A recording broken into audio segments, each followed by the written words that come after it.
Good morning, folks. This is the Hawaii County Board of Ethics on January 9th, 2013.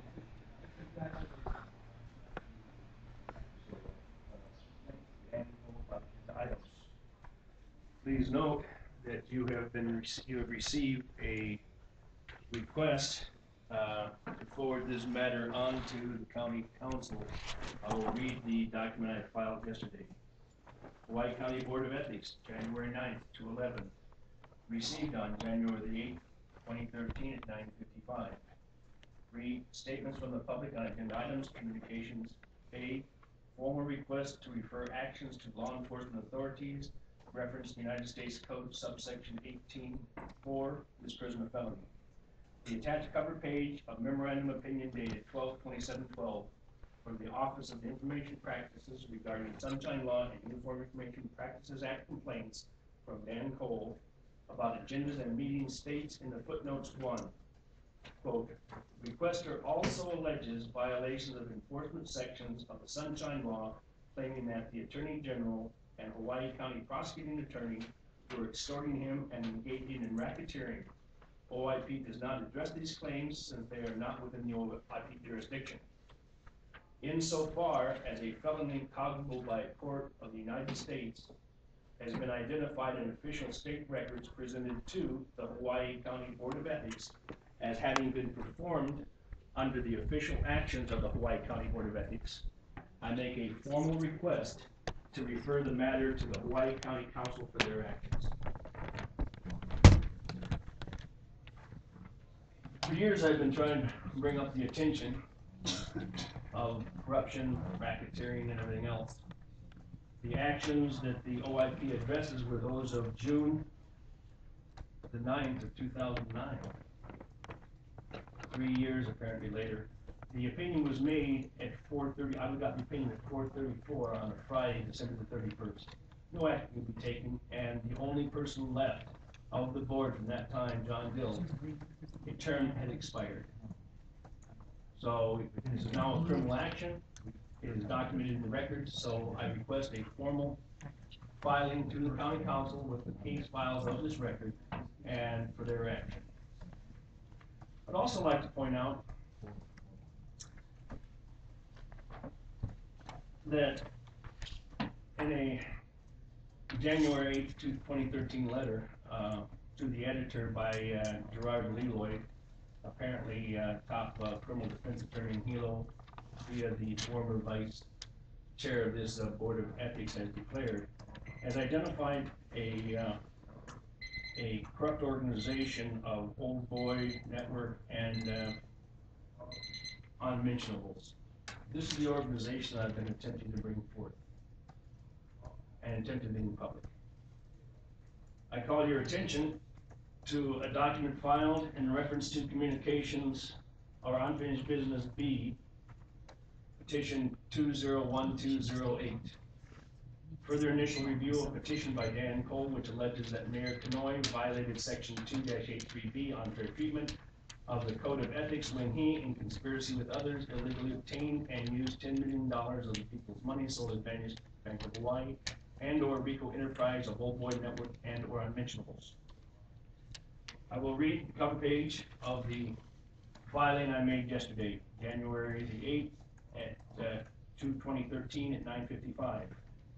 The attached 77 pages contain an indirect confession provided by and through the Hawaii County Corporation Council as to the knowledge of the actual commission of a felony cognizable by a court of the United States to a conspiracy to commit acts and or actions by organized public corruption in violation of the Federal RICO Act to include but not limited to racketeering activities and fraud against the United States in the filing of fraudulent IRS Form 8038G, information returned for tax-exempt government obligations resulting from violations of the United States Code 18 U.S.C.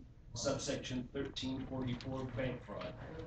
It must be construed from the attached government record and publicly available information that the mayor of the County of Hawaii, in conspiracy with other government officials and financial institutions, did conspire to use the good name and reputation of the County of Hawaii in a money laundering scheme potentially worth $3 billion.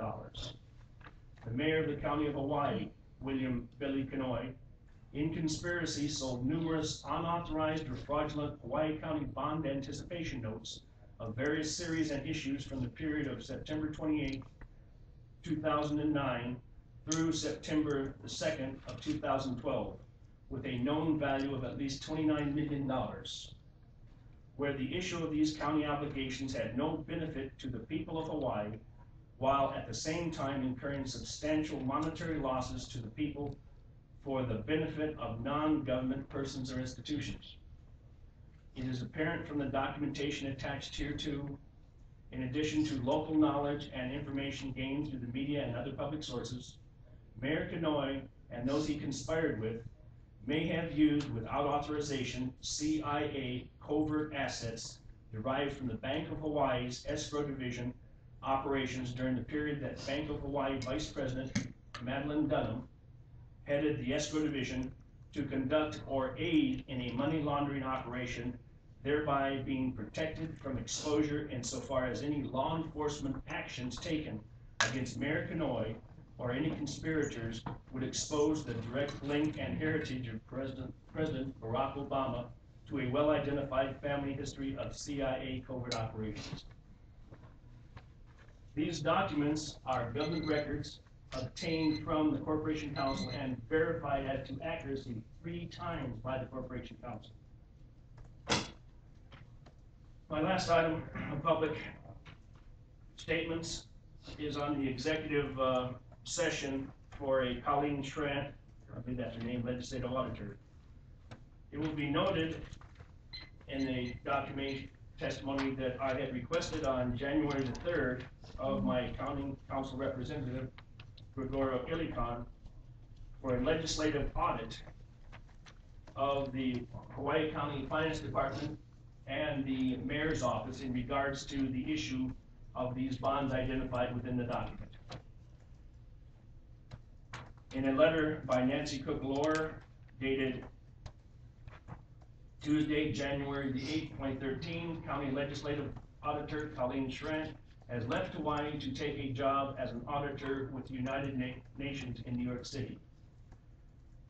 Asked what she would have liked to have accomplished during her tenure, Schrant admitted to a long list. Most important for the county, Schrant said, would be stronger whistleblower protection so the people would be less hesitant to come forth with reports of waste, fraud in our government. You've all noticed in numerous documentations that I have verified that the Hawaii County Police Department, on numerous occasions, in conspiracy against rights, in deprivation of rights under the color of law, has deprived me, the people, of filing a complaint in violation of extortion laws of state and federal codes, in violation of deprivation of rights, in violation of bank fraud, and I have been denied all these times. Where is the protection? That's why I'm bringing forth this information, because if you actually look at the petition I filed, the petition states,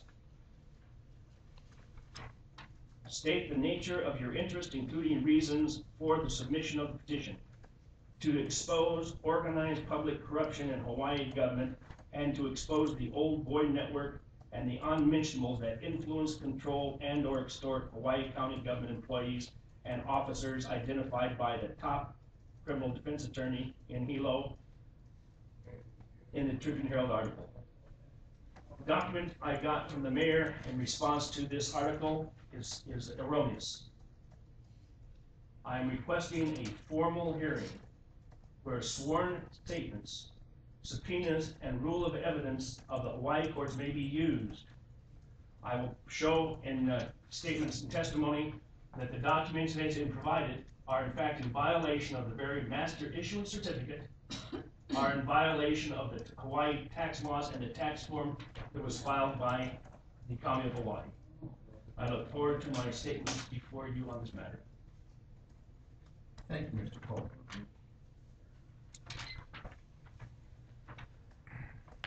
The next person for general several statements from the public is Mr. Jerome Warren. The subject matter is Bobby Command Helion Bus.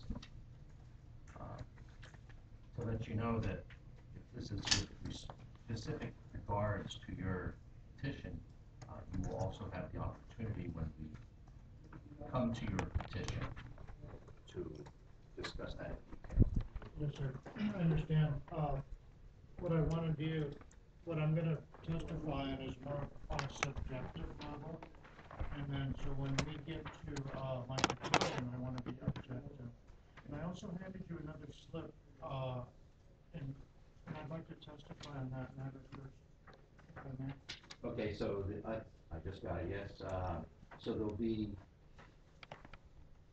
two items that you'll be discussing right now. Yes, sir. So the first one goes back to last month's Board of Ethics hearing, which I was attending.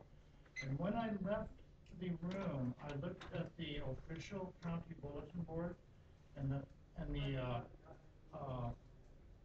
Board of Ethics agenda was improperly posted. It was hiding names on the second page, and these names are familiar to all of us. So whoever posted that did a tremendous favor to the people that were being on trial, so to speak. Because a person walking past any bulletin board, when they see something that is familiar, when that is in print, it will catch a person's eye and it'll draw their attention. So the agenda was improperly posted because the second page was not visible. And I wrote a letter to an Office of Information Practices, and I have not received a reply. I wrote a letter, I made a call that day from the lobby of this building. It said, write a letter. I wrote the letter the next day. I haven't heard anything from OIP. So let's let that one drop. And then I'll get on to my petition 2012-10.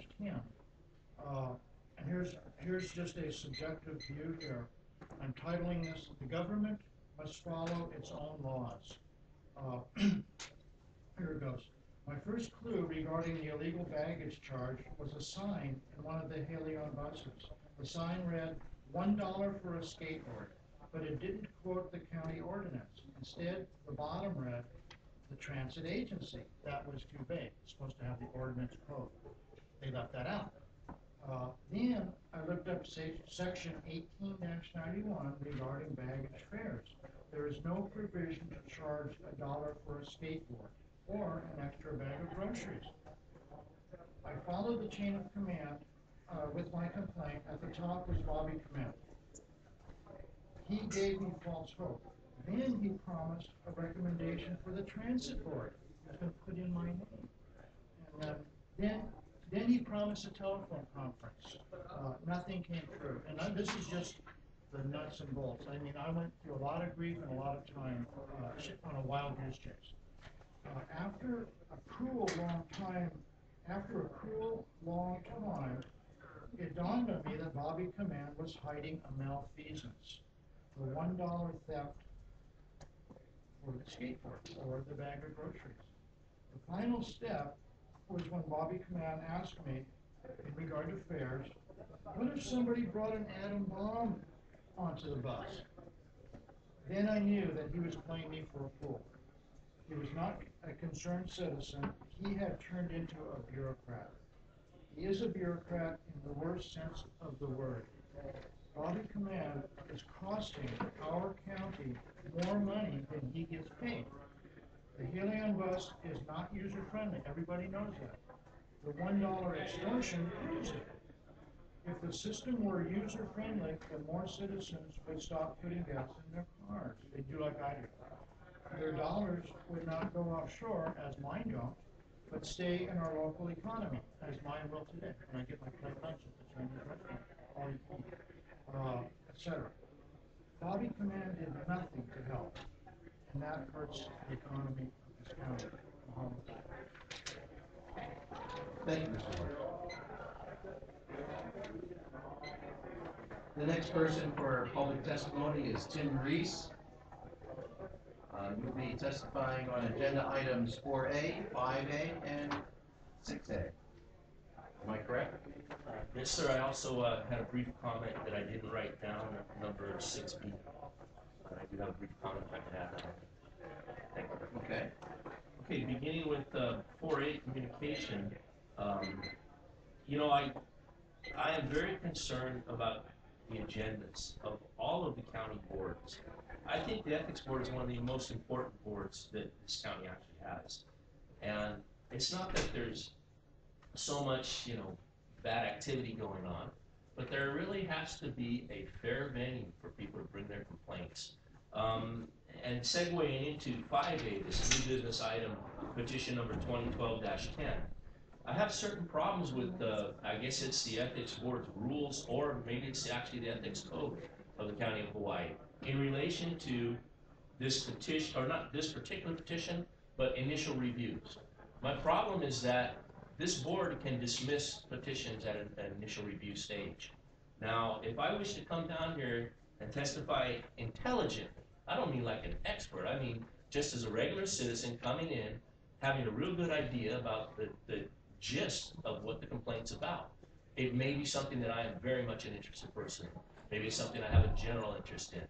But if I cannot have access to petition number 2012-10 in this particular matter, then I have to go by the quotes that have been put on this agenda to try to discern what is this matter really about. Now, I just heard Mr. Warren, you know, and I've known Mr. Warren as an acquaintance from the county council meetings. We both show up there quite often. He seems reasonable, but when I read these quotes, by quote, violating their own rules, quote, delay tactics and psychological warfare, and the last one, quote, the extortion of money from Helion bus passengers.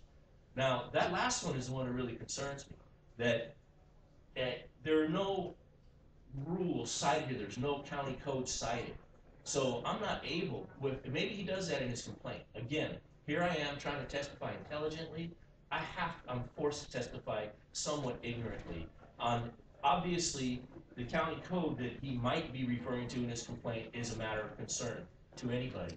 And if it allows the amount that he was referring to for the skateboard or the extra bags, then I would say there's no extortion.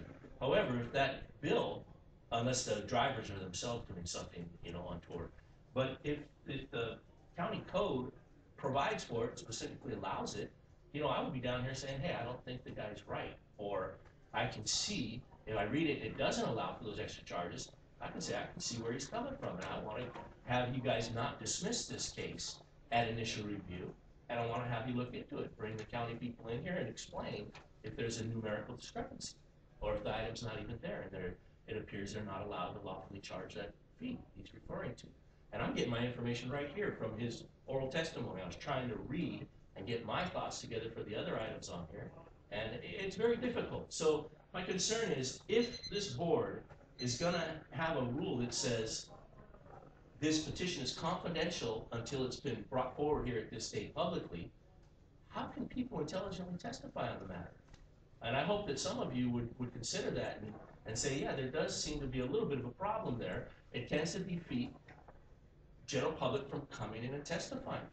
And that's an issue that happens, I know you folks look into when council members in the past have done things that tends to either intimidate people or deter people from coming forward and present their views to deliberative bodies.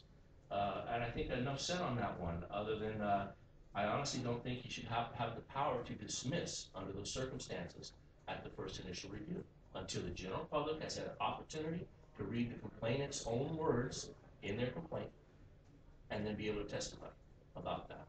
And I will be bringing that up to the OIP. I don't think the OIP understands quite a bit of the different aspects of the Sunshine Law, Chapter 92, to these different boards. You know, it's kind of hard to squeeze county council, ethics board, different performance duties. It's really hard to have the same set of rules applied straight across the board. So I do want to confer with the OIP on these matters. Moving on to 6A, unfinished business. This also has to do with the matter where I see the ethics board, maybe you're correctly using jurisdiction as a reason to dismiss cases, or maybe you're not. And I hope dismiss is the right word anyway, you get rid of them, right? And, you know, in the court systems, jurisdiction, when a question arises, that is a matter that is, I understand this is not a judicial court here, but that is a matter that is extremely important for both parties to fairly argue the issue once the question comes up. It is not something to be taken lightly. The courts don't want to waste their time, as boards shouldn't be wasting their time on matters that more properly come into it under another venue, another jurisdiction. However, I don't see that matter being allowed to be argued here or even casually deliberated by the two parties. It seems as if the board says, we got a jurisdiction problem here, we're out on this one. Now that basically is what happened with the union situation, you know, the presentation by the union folks at the Civics. And it also happened in another one, this number here, number 2012-07, the complaint against Mr. Bloss. Now personally, I think Mr. Bloss, whatever happened there, it's a mystery to me. I'm glad it's more or less over with. But I'm very concerned with the precedents being set here or the continuance of a procedure that I see as being very faulty, detrimental to the welfare of our community and the view that people have of their government, the positive view that somewhat gets detracted there. Ms. Shawn, if I may mention this, at your last meeting where the Fred Bloss complaint came up, she cited a court case, and she said this is case law. I read through it. It's Doe versus State Ethics Commission, 373, I forget what book this is. I'm sure it's here somewhere, I can't find it. But I read through the entire case. There is not one instance that I can find that even begins to say this ruling should also apply to county boards of ethics. Now, our board of ethics, our code of ethics and the rules specifically include post-employment jurisdiction by this body, specifically. So the presumption is you have it. It doesn't say only in these particular cases does this body have jurisdiction post-employment. So the other thing is that Chief Justice Richardson and Associate Justice Levinson wrote a dissenting opinion. They said the majority's opinion led straight to absurdity. And rather than me pointing out what those absurdities were, they brought up certain issues of like, a guy can do good all his career, and in the last month he can pass legislation that he knows will benefit him in the private sector and get off scot-free, if you read this the way the majority opinion decided. They also cited the very same case law that the majority opinion did, the dissenting Chief Justice and Justice. By the way, Justice Richardson, this is what the Richardson School of Law, UH Manoa, is named after.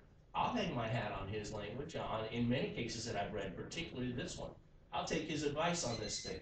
So what looked like kind of a snap, I don't mean to insult you by saying a snap decision. I would encourage all of you to carefully read this. And I hate to say this, but honestly, in this context, how that came up and how this case law was cited and that it was not presented by your counsel here, the court counsel representing this body, that there was some dissent and the nature of that language in the dissent, it's unethical not to bring that forward to you folks while you're making your decision on jurisdiction. So I'll end my testimony there, but I think these general matters are of great concern to the public, and I'm going to be communicating with the council. I see problems in this body, not any of you folks personally, but in this body, and I apologize, Ms. Shawn, we haven't really had an opportunity after I read this case to speak privately on this. So thank you, all of you. Thank you, Mr. Reeves. Moving on with the agenda, the review of the minutes from the last meeting. Has everybody had a chance to review? Any corrections, additions, deletions? Is there a motion to go ahead and approve the minutes from the last meeting? Second. The motion to approve the minutes from the last meeting has been seconded. All those in favor say aye. Aye. Aye. They're unanimously approved.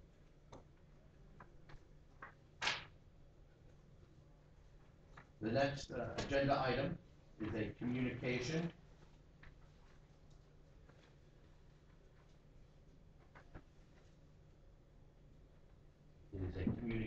from the State of Hawaii Office of the Lieutenant Governor, Office of Information Practices.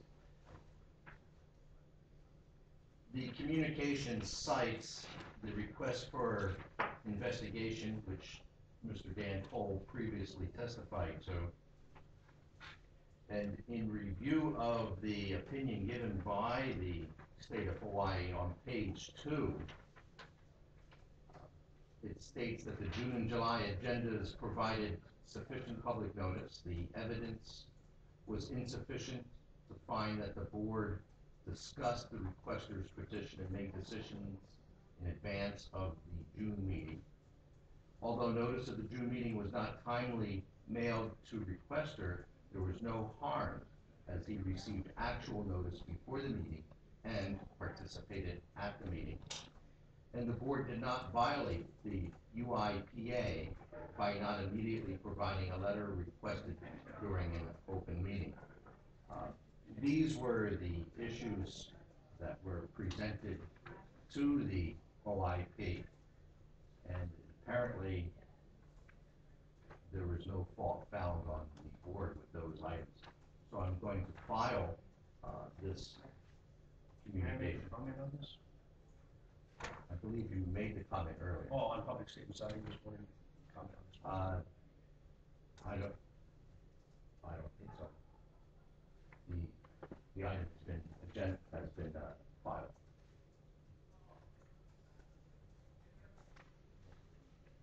The next order of business is new business, petition number 2012-10, initial review of petition alleging that the transit agency and county officer violated section 2-83A3 under fair treatment of the Code of Ethics by violating their own rules using delay tactics and psychological warfare, and by defending the extortion of money from Helion bus passengers.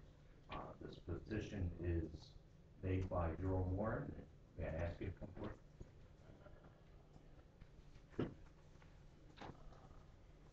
I'll give you the floor for a little while to discuss your petition. Thank you, sir. As Mr. Reed stated, my evidence is in my petition. It's not just on the first page. I submitted a copy of my petition with Senator Noy's office, and in that evidence, I hope you have, you can read what I am saying. It's in print. So all of my facts are in print. There's the letter to Senator Inoue. There's a copy of my letter to the editor, which was published in the Hawaii Tribune Herald on October 27th. And then I'll move on to the next page of my petition, and that is the section 1891 regarding baggage. And again, I have shown this to people with legal minds, people in the legal profession, and they did not tell me I was wrong. So then after that is, you may or may not have this, a letter that was published, a letter to the editor that was published on the 7th of December 2012. And then it's kind of a tongue-in-cheek letter, but it was published in a newspaper, in both newspapers. All I have is my original, and then my neighbor submitted it to the paper, and they did, they printed it verbatim. So again, it's a tongue-in-cheek letter. If you'll allow me, just a short one, I will read it. Okay, dear editor, here's the $64,000 question. What does Mayor Billy Kanoi's transit agency do with all of the money that they've stolen from this island's skateboarders? Are they going to build a skate park for these young dudes and dudettes, or just balance the county budget? What about the money that Helion bus drivers have stolen from shoppers for that extra bag of groceries? Will Tom Brown donate the hot bread to the food basket, or just balance the county budget? The longer the administration stalls, the more dollar bills they can rake in. how long can they keep getting away with this? That seemed to me. So, and now I think we have everything at print, and then I'm open for questions. Are there any questions from anybody? Mr. Hammond?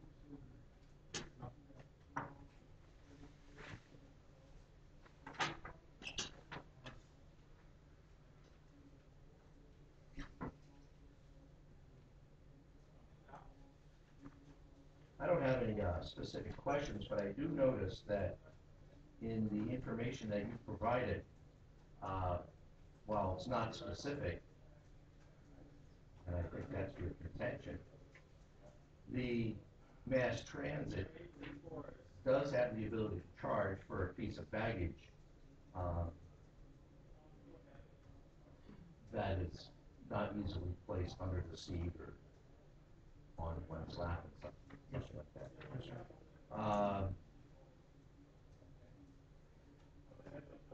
Is that should be a contention with the transit agency, would it not? Yes, sir, and I spoke with the people in the transit agency, and basically, I just got the brush off, or the bum's rush. That's all I got from them. And then I went further, as is stated in the first letter to the editor, which you have. I named the names. William Brilhanti would be the person, and he was the person that they referred me to. And so, again, it was very vague, his reason. And then if I may add, when I went to your last hearing, William Brilhanti approached me. I was sitting next to Tim Reese, and then he came up to me and again tried to steer me off into on a wild goose chase. Again, it was the promise of perhaps a resolution before the legislative body. But then I said, this is no longer a legislative matter, it's an administrative matter. And again, we get back to the county must follow their own rules. So again, even with William Brilhanti, and again, it's all this, I don't know what you call it, psychological warfare, where they do not address the problem, but when I give a rational answer to their question, they'll pick part of that answer. They try to, they take my argument out of my tent and put it in their tent. And again, that's just a wild goose chase. People have been doing this since the days of Julius Caesar. It's just common practice. And then that's how I suffered under William Brilhanti. And again, Bobby Command, it was the same psychological warfare, offering, he goes, oh, Jerry, and we've known each other. He is my friend still to this day, because we've known each other a long time. He helped me with the sewer project in Naalehu by bringing facts into print and backing them up with interviews with the EPA, and they put that in print. So I've always considered him to be my friend, and I still do to this day because I like him there. Are there any? I'd like to ask a question. Is your complaint against the rule itself or against the treatment by the department? It's against the treatment By the because department? by Bobby Command. Okay. And I'm military. I have a military mind. I'm a veteran, and I've been an officer in United Rubber Workers, and also an officer in ILWU. Can you specify exactly what treatment you felt that was bad by you? By him, it was the again, we'll go with delay tactics. He, and this is, I'm making a very long story short, I'm getting right down to the nitty gritty. He promised me a telephone interview on a specific date, and then, lucky thing, I have his cell number. He never called me. I had to call him twice on the cell phone, and he just did not come up with any fact-based answers. And I'll move forward to the final, I shouldn't say, but anyhow, move forward to the day that he promised me a face-to-face interview. another telephone conference. I went to the West Hawaii Civic Center to see him, on that day. And then he wasn't at work today. Megan said, oh, he's doing his business from home. And then, so I was, and then again, we had that vagueness. And then, finally, and we'll go over to the Adam Bond statement. It's almost me having to call him. And then, I talked to him on the phone after that weekend. And then here's what they do. They'll start you chasing your tail by, start from the beginning, right? And then when I started to sound like a broken record, he goes, well, what if somebody brought an atom bomb on the bus? And then I knew. He was playing me for a fool.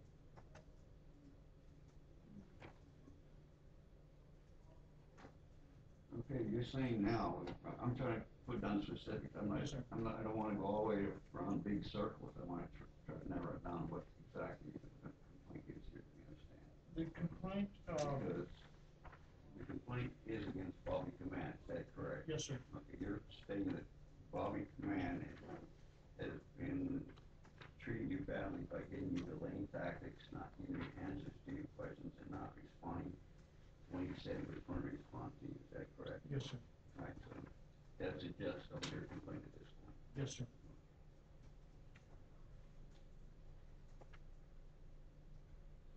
You realize that if I decide myself, not for my board, but if in my mind, if I decide I should take it further, it would not be on the issue of the $1 charge, you understand that? Yes, sir. It's his, it's his unfair treatment of That I'm me. Yes, concerned sir. about, not the $1 charge. I Because understand, that's sir. a difference between you and the county. Yes, sir. And we're not gonna get involved in that. I realize that, sir. What is the pleasure of the board? Do you have any comments? No, I just mean that. Okay. Would you like to proceed in any special way? Well, at this point, based on what I'm looking at right now, is there someone from the department here to testify? Okay. Are you going to testify for Mr. Bobby Command on his behalf? I am. Oh, you're Bobby Command. Okay, let's see what he's got to say. Before I make my decision, it's good. I can get both sides of it. Thanks. Bobby Command? Yep. Hello, everyone. Happy New Year. Bobby Command. I'm just here to answer questions. You know, we want you to respond to them. We don't want you to answer questions. You've heard him testify. What I need to know is what your response to what he's telling me. Well, I agree with you that what he's talking about in terms of the dollar charge is a policy decision.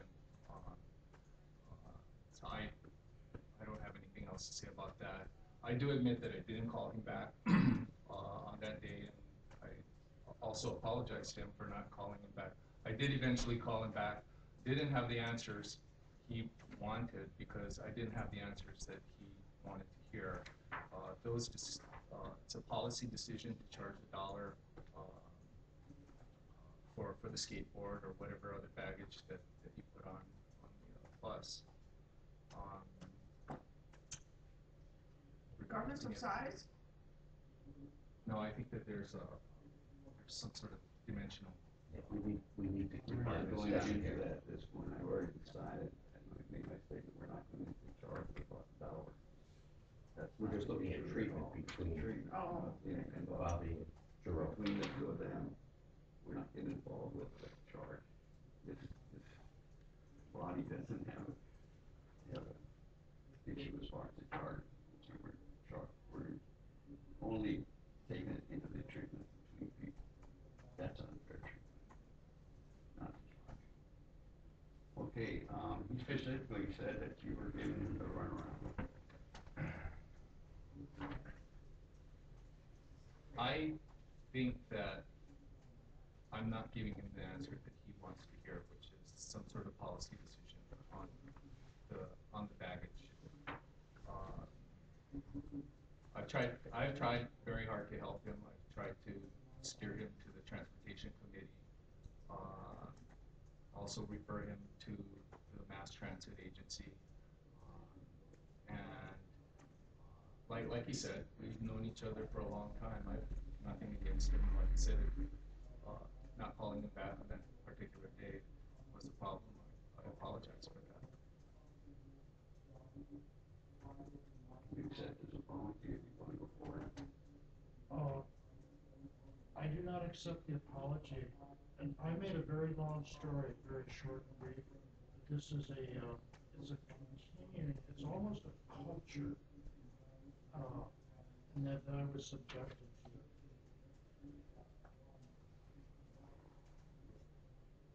I'll go with the kick the Okay, can and down the road. anytime that Mr. Command.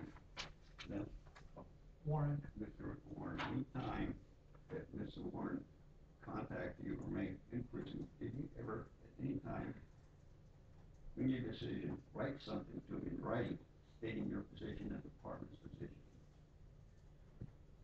In writing, no. Why not? Basically because all our conversations, except for a very few instances, have all been over the phone. But you had, Like, he never asked for anything in writing. but you had to make a decision though, didn't you? I don't believe that I had to make a decision except to tell him that the policies of the mass transit agency You had are, to answer his inquiry. yes. And they just over the phone. I don't think we make it a policy to put everything in writing.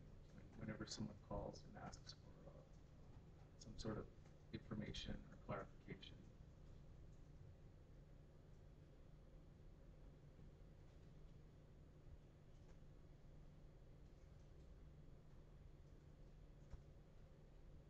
One of the issues that I see that Mr. Warren has is, and he just mentioned it, in not accepting the apologies because it has to do with a culture.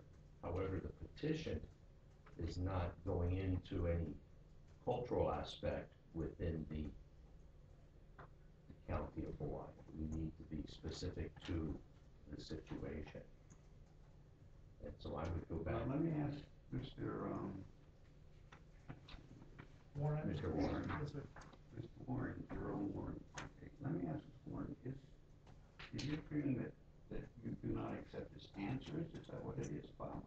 It's not just that he referred, I'm a military man, military mind, union man, union mind. We go up the chain of command. But, and I had spoken to all the people he mentioned.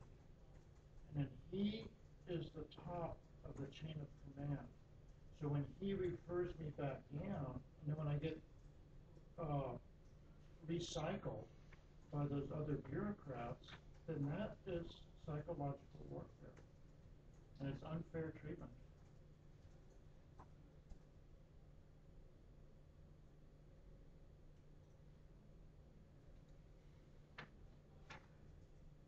Can you respond to that? Yes. The mayor, okay. The mayor's office supports the decisions and policies of the various departments. Can I ask a question? Mr. Warren said you folks both are good friends. Did any of the friendship part affect the decision making? And he says he's a good friend.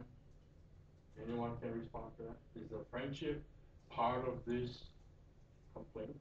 Yes, sir, because I trust Bobby, and then he has helped me in the past, and I really trust this man.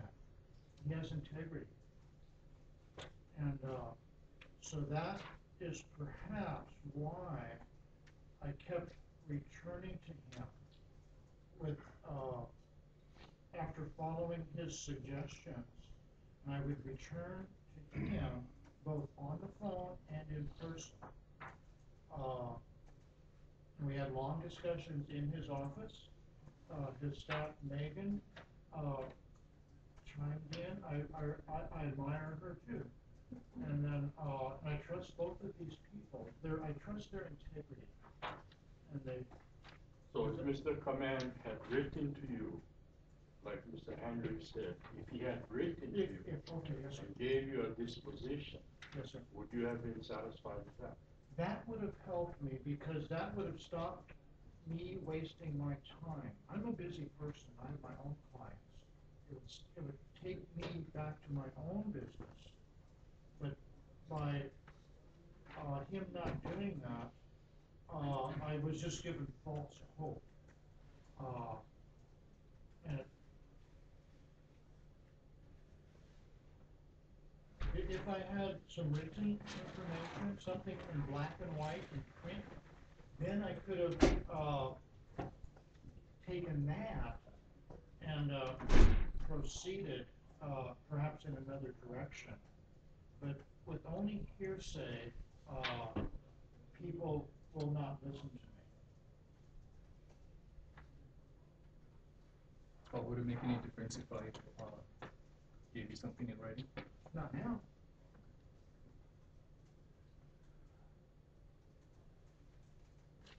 Anything else? I don't have anything else. Anything else you want to add to it? You want to? I'll probably think of it when I get home. But what I would request of this board is to do an investigation, to carry the ball. And it's not just on my behalf, it's on behalf of all of the bus riders. And I will add some information. I have No, we aren't going to that. We're talking about me and treatment him. between you and And him. here's where it comes into play. I ride the bus all the time. And everybody knows that I am the troublemaker. And they can continue because the administration has not stuck up for me. The administration is sticking up for the transit agency. And this, again, we get back to that culture. And Bobby Command, the CEO, sets the culture of any operation. And Bobby Command did not set them straight. So I continue to be subject to ridicule on the bus by the drivers. And it's all Bobby Command. He could have nipped it in the bud, but he didn't.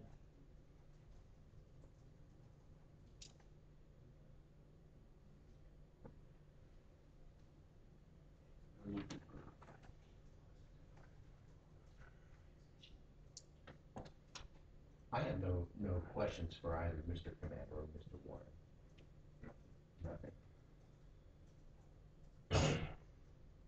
May I ask the board any opinion on what we should be doing in this matter? Well, I was waiting there, back and forth, listening very closely, and I'm going to, my position at this point is to dismiss. I'll tell you why my position is this, because I'm looking specifically at the treatment Mr. Bobby Command gave to him. I prefer, when you get into a situation that's when the public goes to someone and requests their answers to something, I prefer that the person answering would do it in writing so that the person would have a positive definition of what had occurred and what the decision on that particular issue is, so he can move forward as to how he feels about it. But what I have to look at here is the Bobby Command treat Mr. Warren unfairly in this particular matter, and we use the word unfairly because it has to be a higher degree. It can't be just disagreement between parties and small must run up to the area in an ethics violation. And one, looking through all my notes here, I noticed that Mr.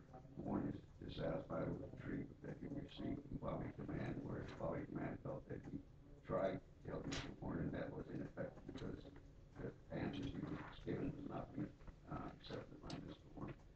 But one thing that stuck in my mind as to what you both said is when Mr. Warren said that they had long discussions in his office with him and his staff. At that point, I flipped over to the other side and said, well, that's not unfair treatment at this point. You're still trying to communicate and it didn't work out, so I can't go that way. So I can't say it was unfair treatment. May I respond, sir? It was the time when he said, what if somebody brings an atom bomb onto the bus? That was the final straw. What What, it came out of his mouth, what if somebody Yeah, brought it's a an atom bomb metaphor, and onto it's a the lot? largely overused metaphor, and it's too large for the situation, but it's not. It's just a metaphor.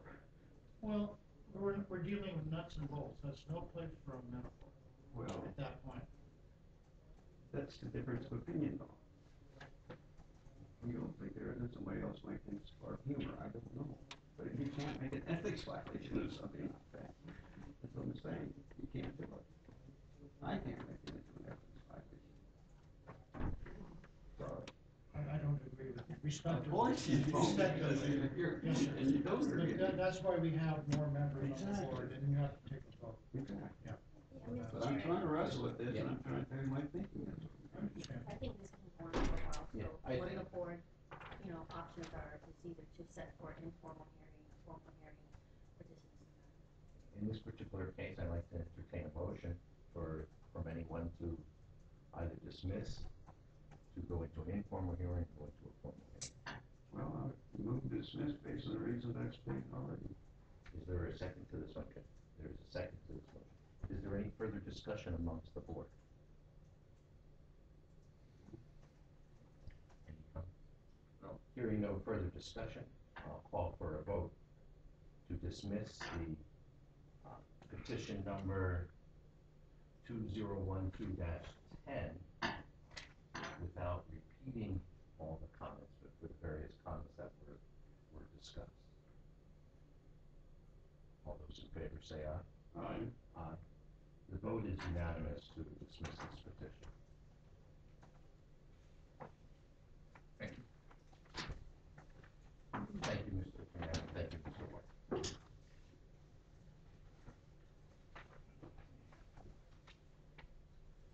Fine, Mike.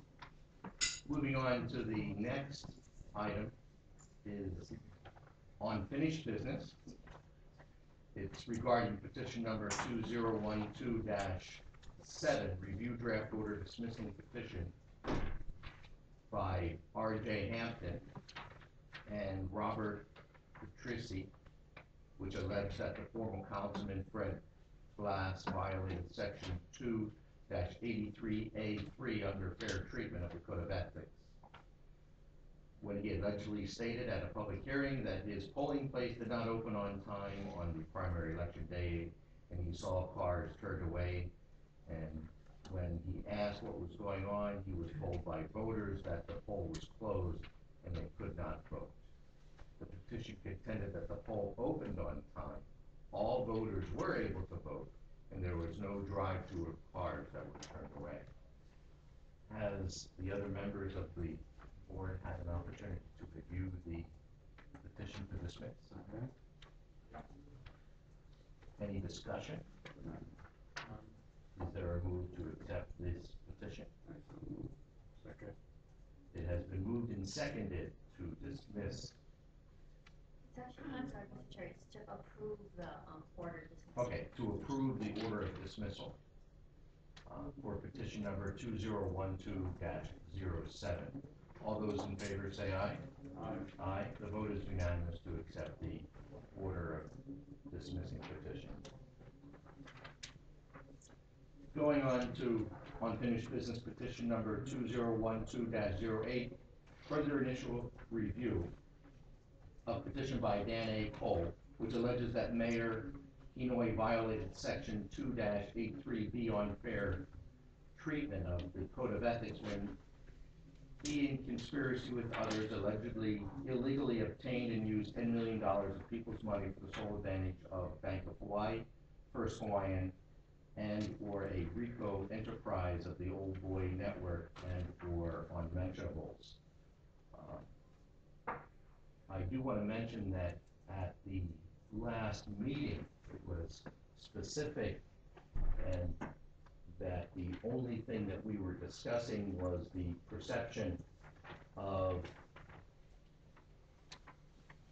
shall we say, income unfairly received by various banks in the transaction. A letter was written to Mayor Inouye asking a response to this perception, this allegation. And a letter was received answering on behalf of Mayor Kinoy from Nancy Crawford. I believe Nancy Crawford is present today. Would you please come forward? And as you're coming forward, has the other members of the board had the opportunity to review this letter? Ms. Crawford, do you have any comments regarding your letter, the allegation? Sorry. Okay. I guess I would just add, I apologize that you didn't receive the letter earlier, but I'm glad that you've had the opportunity to look at it. I think that if you have any questions, we would be happy to answer. Along with me, I also have our treasurer, Mike Okamoto. I understand the board's concern, but we attempted to explain in the letter the necessity to borrow funds in advance. It's, as in any business, you have to have cash reserve on hand to do business, and that's what is the case here, where we are going out and doing the band borrowing, allowing ourselves enough time should that not be successful and we have to do bonds, then we have that money on hand. The money in this case was, we had the opportunity to put it into a CD, but but the money was still available to us if we needed it and could be pulled at any time, unlike postponing the borrowing, postponing selling the note, in which case, we're running up against the chance of actually running short of cash funds.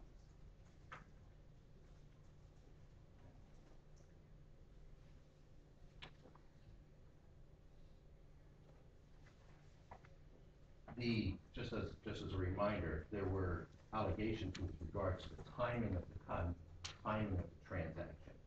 Those, if I recall correctly from the previous meeting, were issues to be handled outside of the Board of Ethics, and that the only contention was the benefit to the county and to the people of the county for the transaction going through. Are there any further questions? Is there any discussion on this matter? I think so. If they're brief, yes. They are brief and they will counter the actual information you presented in the letter. It's erroneous. Okay.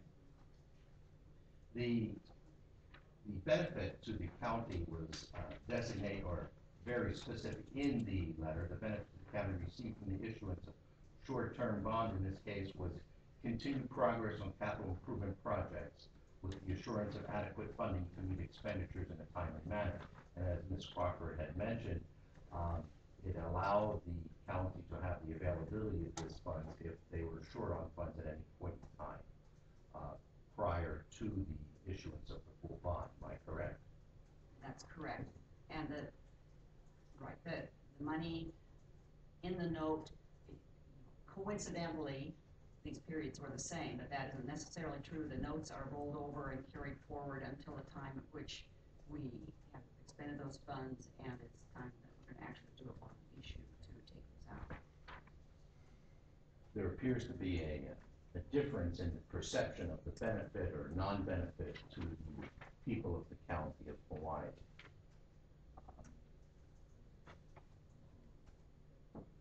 Is there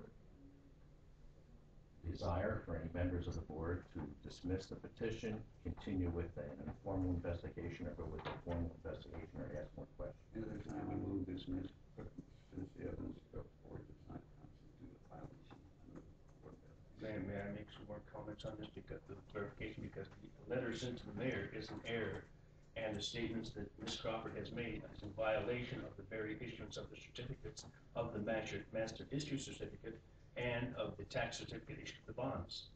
The ordinances, there was no benefit to the county of Hawaii. There was no intended benefit to the county of Hawaii. And the actions of the mayor were a pattern in history of purchasing bond anticipation notes and placing the money into a time deposit certificate for the apparent use to launder money. This is a pattern in history that has not been benefited the people of Hawaii. There are 4 other instances of this. To purchase a bond immediately. We're looking at this specific instance, and there is a difference of opinion, and with regards to the Board of Ethics, there is a motion on the table, and I'm looking for a second, and then we can have a discussion. So I do thank you for your comments. Well, the benefit has never been answered here. You are still going to the point.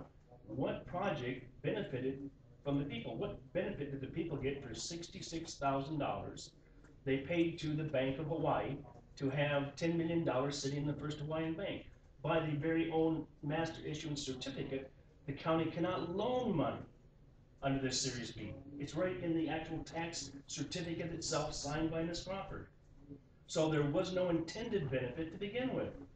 In addition, the other bonds were exhausted under a previous bond issue, and Council Ashita himself states that the bonds were issued before the effective date of their authorization by Bill 1040 there. So that is legal by beginning. There could have been no benefit to the people of Hawaii because it was not intended to. Your comments are well heard, and they are part of the record. So we do have a motion on the floor. I'm looking for a second to that. Second. At this time, is there any further discussion amongst the board regarding this particular motion to dismiss? Make sure I get it right. Petition number 201208, because it was found that there was no unfair treatment to the people in that there is a perceived benefit to the people of the county of Hawaii. Yes. Wait a minute, I don't think that was his motion. No, okay, I'm sorry. I think Please correct me you then. misstated the motion, right? Am I right, Arnie? Please correct me. I can't remember. Could we have an actual formal hearing from the mayor to tell us what exact benefit we got for this $10 million? Okay, At this time, we have a motion on the floor. It was like, it's a motion to dismiss for the city as previously received or something like that.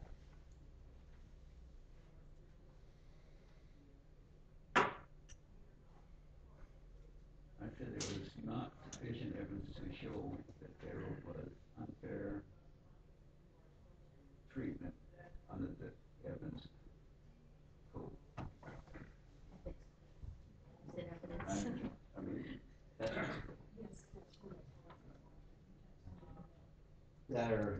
The motion is on the floor, it has been seconded. Is there any further discussion on this motion? I'll call for a vote. All those in favor of the dismissal for those reasons, please say aye. Aye. Aye. The motion has been passed.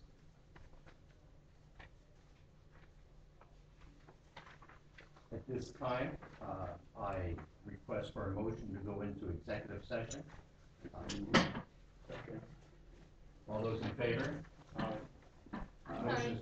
You have to state The reason for going in. reason for going into executive session. The reason for going into executive session is to review the minutes of the previous meeting and to review confidential financial disclosures.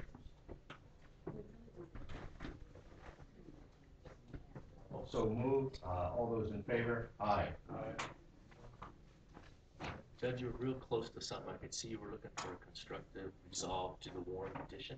I think there's a procedure that you folks may not be aware of.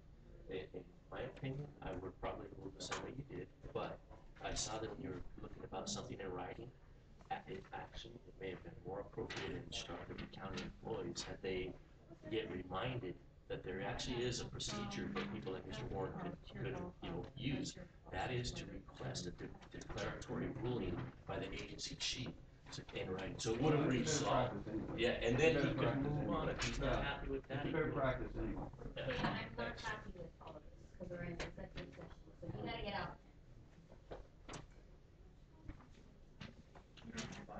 You too, Nancy, I have to get out. What is he looking for? I'll give it to her. The letter from Bernard's letter, I have a copy. I mean, yeah. I'll come out and give it to you. All right, thank you. Oh, here it is. Thank you. Sorry to hold you up. Are you getting your things to get, we're in executive session? Okay, So you yep, need to yep, leave yep. the room? That's what I'm coming over here for. I'm gonna turn it off first. Or I guess I can turn it off out there, yeah?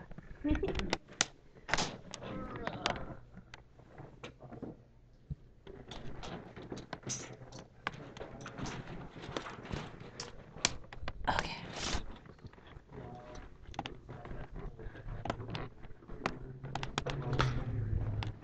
So I was mentioning my speculation if one wrote down 15. Now you know the term Shabai, don't you? The actual Shabai, yeah, that's come up this year. The actual documents they have are erroneous because the county did not have the authorization. Fine. And they set out to begin with wire transfer the funds, so, I mean, there's more violations. And you can see the decision was made on court. I've seen that every time I come here, that they've already, and not only have they made their decision, they've told the respondent that they've made their decision. You don't even need to show up, because we're gonna take care of that for you. Cut the offer. We got you, buddy. But you see, the No, thing you're is, out of here anyway in a month or so. Come This is on. all on file now, it's on file with the county council, so there's no way out. With the kid report. Kid, what's the word? what's that? The report. What was the true word? You notice they never voted. They never voted, They yeah, never I voted. shouldn't have said it, right? Doesn't make a difference, the motion's still, they never voted communication. You see how fast, I mean, here's the ruling and everything else, and all of a sudden it's like, don't we Okay, have a don't hearing? worry. Yeah, but it's just, it's all about for show. I thought for It's sure. They call it Because he's a been told, change he's been of told, what? he's been told, no. Yeah, just for show, he had his two But here votes. you have a situation where the people like still don't know, and here's the evidence of it, and you go, okay, so the letter the mayor wrote is wrong to begin with because the ordinance were already issued. They sold the bonds already. See, the ordinance they authorized, they already sold the bonds already. So Yeah. there was no authorization.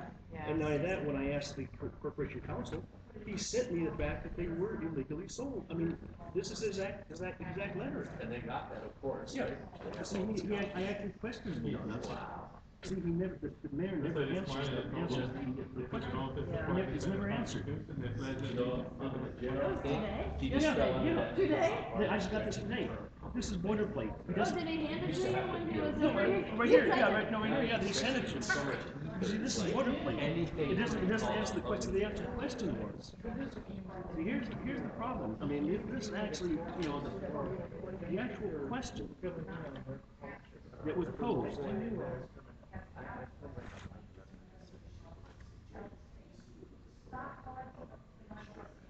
The question is simple. You and your office, what benefit did the council receive from the issuance of the short-term bond? It's not answered, it's this boilerplate. When they said, here's what the answer, oh, it was authorized by so-and-so, no, the authorization was sold already, there was no authorization. And when I questioned that, see, they don't answer, this is just boilerplate, this is just, oh, here's what bonds do. And see, when I actually answered the question, so they say up here, right, that the ordinance was approved by the county in April 2011 and signed by the mayor in 2011. Yeah, here it is right here. They sold the bonds in March 2011, but it wasn't approved as in effective until May. So the bonds were sold illegally. And that's what I actually said. It says right here, you cannot make a loan to any person or government agency. That's according to the tax value of the bond. And they immediately transferred, wire transferred the First Hawaiian Bank, wire transfer. But there was no project upon which it was attached. No, they said, oh, here's the bond, so you're going back. What project, what capital project, right here, it says general obligation bond, so right, for capital improvement. What capital improvement did this bond go to? Yeah. That's what I was asking. They want a capital in the bank? No. Improve the bottom line of the bank account. But as you see, they got no intention of hearing that. Yeah. This is never answered. So I was asking this question: what capital project? What benefit? Oh, this is boilerplate, and as you saw right there, there was Respond no. back to it. So now you get a new paper trail going with you. Oh, actually, I filed. Yeah, So you see, I filed this with the This right here was filed with the county this morning, with the Board of Ed, with the county council. The testimony for the, this was filed with the county council. Nancy Crawford said they need money in the bank before they even go and think about doing a project. But the money didn't go to any project. No, but that's what There was she no said. projects for it to go Yeah. to. She said, we need money in the bank, make us look pretty.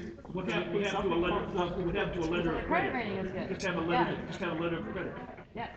And then, They but, love their but credit what rating. happened is you'll I've realize heard more about their damn is credit they, rating in the they last 2 issued, months. they issued offers for Series A bonds and they sold a Series B bond. Yeah. In other words, there was no documentation for the other bonds. Yeah. You just good if you had money sitting in the bank and then you want to borrow money or do a project, you say, oh, I got money in the bank currently. But it's Nancy Crawford's argument. We got money in the bank to look pretty. Well, I have to say, this was, I mean, you saw the situation here. Wait till when I go in there, cut them down. You know, when I first go in, I'm waiting to see what Nancy Crawford wants to tell I'm a Hackett man, I go in the Hackett first. I was out looking around something. I go, here, let me ask a simple question. You didn't ask the question, you admit you they didn't ask the question, and yet it's rescinded. It's an old game. Like I told them yesterday, board reaches the commission's order, the commission power.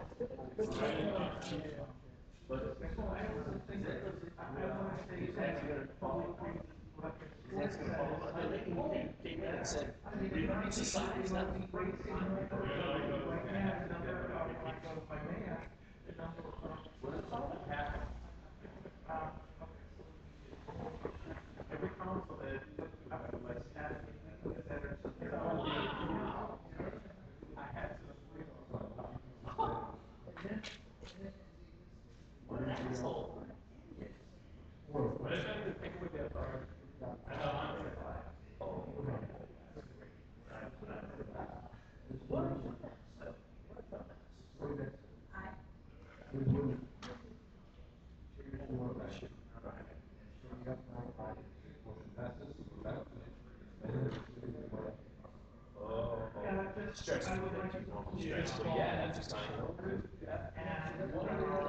So that we do perhaps have some say what those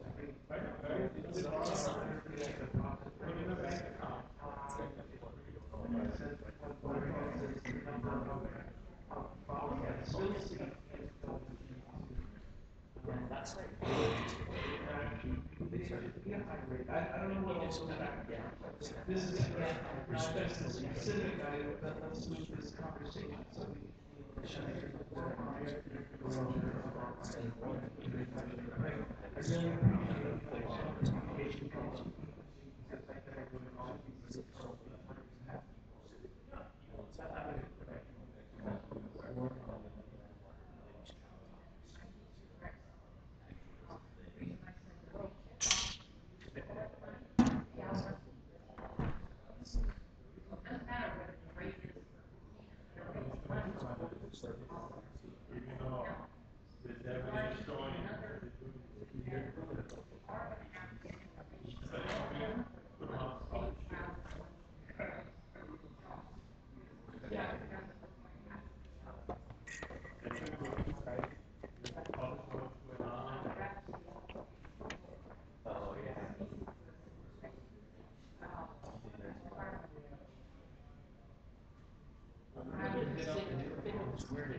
Was that this rate and yet it was the basis of attention.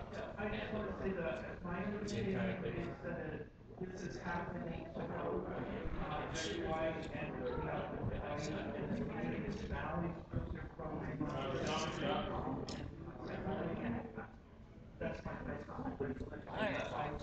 We'll break until after the executive session then, since this part is boring and you can't hear anything anyway. Might even plug in for a minute. Okay, we'll be back. Okay, so thanks very much.